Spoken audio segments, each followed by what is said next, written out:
Randy, thanks for joining me today. Thanks for having me. Appreciate it. So I wanted to just humor me for a second for all the viewers out there. Tell me a little bit about, give me a little bit of the skinny on Proofpoint. Sure. Proofpoint is the world's leading cybersecurity company, specifically with a focus on email security-based threats. We are a Gartner Magic Quadrant leader. We protect about 70% of the Fortune 100, just shy of 60% of the Global 2000, and we're the leader in the email security space. Is kind of how you can look at Proofpoint as. Awesome. So, and tell me a little bit about what you do there today, and then maybe a little bit more about your background, what's led to your position at Sure. Proofpoint today. No, absolutely. Yeah. So my background and what I do at Proofpoint, I am the senior global channel sales engineer for the entire Essentials platform. And so you have two different sides to Proofpoint. You have the Proofpoint Enterprise side, and then you have the Proofpoint Essentials side. Proofpoint Essentials is the same core technology that you find on the enterprise side, but it's a boiled down version, specifically consumable for the SMB community. And so my background and my responsibility is basically to go out and help companies like Data Shield and their customers effectively go through and set up their systems with the Proofpoint Essentials side.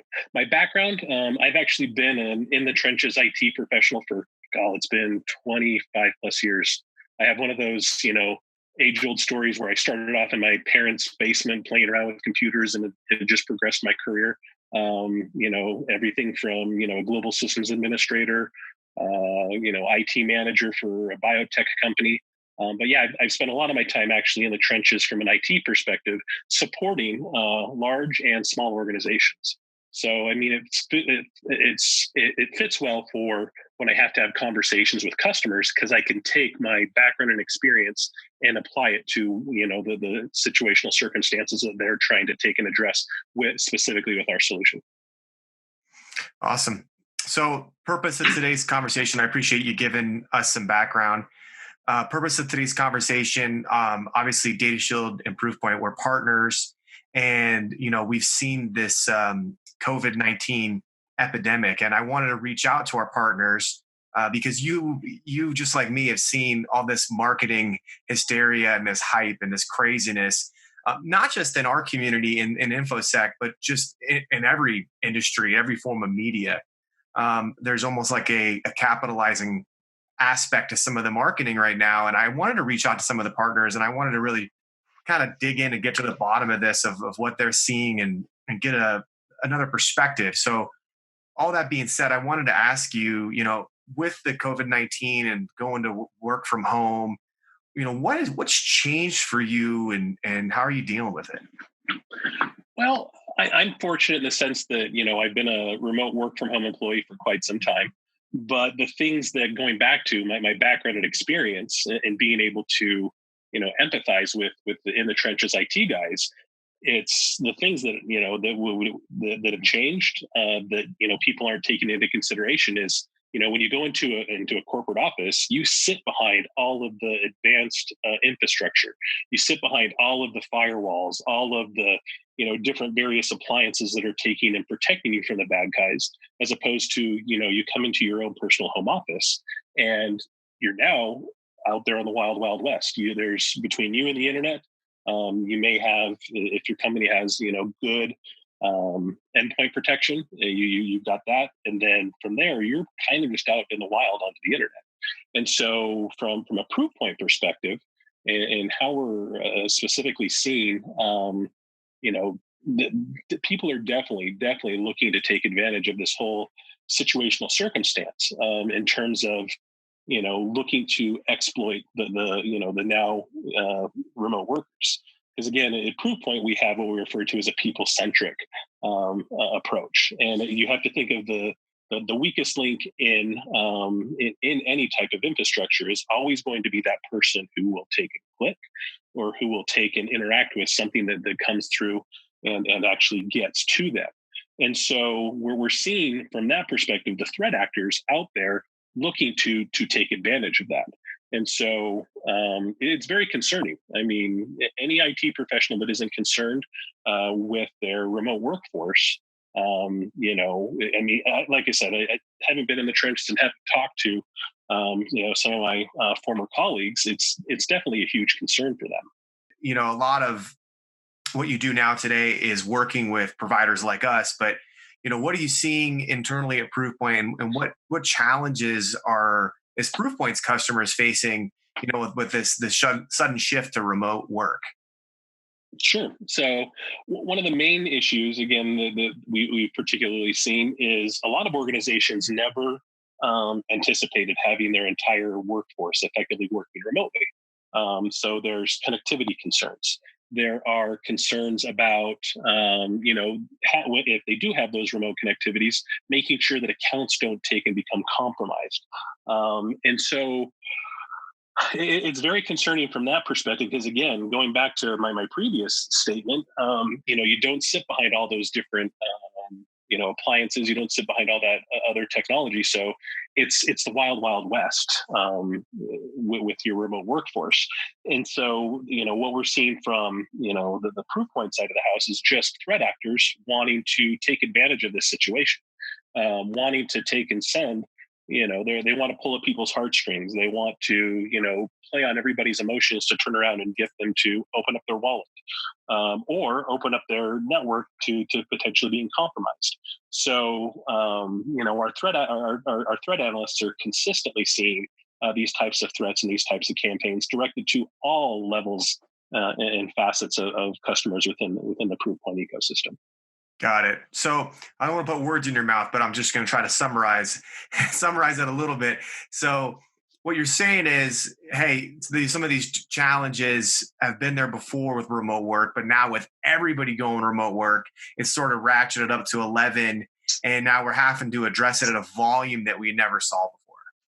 Correct. Exactly. I mean, it's unprecedented because, it's what they always like to say. You never want to let a good disaster go to waste. And the threat actors are effectively doing that. Right. They're going out and they're, trying to get people to do something that they normally wouldn't do, but for their own personal gain, not for, the broader benefit of those that are actually truly being impacted by the COVID-19 virus. So the risk factors have definitely gone up. Are you seeing Sure. any trends with your customers on how they're mitigating this, or how Proofpoint's doing that? No, for sure. I mean, a lot of the technologies that we have, from a defense in depth perspective, is again, you can always protect. When you look at email as an example, you have your standard old school heuristics. You have your standard spam scoring methodologies, but it's those advanced threats, right? Those advanced threats that are coming in the form of URLs, that are coming in the form of attachments. They're coming at customers that are, the Proofpoint's technology is very well equipped to take and handle. When you look at, kind of our defense in depth strategy, because we have URL defense technology, we have attachment defense sandboxing technology that allows that defense in depth mentality and best practices to be implemented for organizations of all sizes. Got it. Okay. So you answered my question. We're speaking the same language. It's something that we have to have defense in depth. That's a common term in our industry, and Sure. it's not just one layer. There's multiple policies, procedures, and not just the tools, but also how what's acceptable use look like, and those sort of factors come into play. So let's talk about moving forward for a second. This is the last topic I wanted to hit with you. As who knows how long we're going to be remote, and who knows how things are going to change after that, so, but for now, as the world gets more accustomed to being 100% remote, how do you see cybersecurity as an industry changing? No, absolutely. There's any magazine or any type of news article that you're talking about talks about the fact that we are now proving the fact that we, as information workers specifically, can now effectively work remotely from home. It doesn't matter where we're at. But that introduces a whole new slew of challenges. And going back to defense in depth, right? So what does defense in depth now mean from a remote workforce? that means making sure, again, we look at, when you look at all the, statistics, over 90% of all threats come through email. Why? Because email is the most easily exploitable avenue. It's a wide open door that, they basically try to throw as much, traffic at it as they possibly can. And if you as an organization don't have good, email filtering in place, again, going back to 90+% of the threats that we see from threat actors are taken and traditionally transmitted through email. And so, making sure you have a good solution there, but then also making sure your solution has the advanced threat protection technologies necessary to take that one more additional level. Because, when you look at threat actors, it's not just the good old standard, I'm trying to sell you something. It's phishing, it's phishing lures, it's opening these attachments, it's making the user have some type of emotional response. And so you need to make sure that your defense in depth includes email, it includes advanced protection from URL-based threats, then it also includes advanced threats from attachment-based threats as well. So, and Proofpoint, checks all those boxes from a defense in depth perspective on the email front. Okay, awesome. And that leads me into you set me up for the next question. Whether you knew it or you didn't. How does Proofpoint change in response to this? Evolve, adapt? Sure. Well, and that's the thing is when you look at our business from a holistic perspective, we're always in a constant ebb and change and flow because, the threat actors will change their characteristics. They'll try to change their payloads. They'll try to, effectively go in and basically do something else. Look at specifically what they're doing with COVID-19. With COVID-19, they're, again, pulling on people's heartstrings saying, oh, look at this poor individual or this poor community, donate money here, or, click here. And all of a sudden now you're a Bitcoin farmer, things of that nature. So we're in a constant state of changing and addressing the different various threats that are out there, but even more so with what threat actors are effectively trying to take and do with exploiting what COVID-19 has now, from an unprecedented world impact perspective done. Awesome. And so, Randy, again, I really appreciate you joining me today and going through some of these quick questions addressing some of the concerns. And before we finish for today, any parting words you wanted to leave with us? Parting words. Keep your head up. Remember that there is a light at the end of the tunnel, and, just wash your hands. Wash your hands.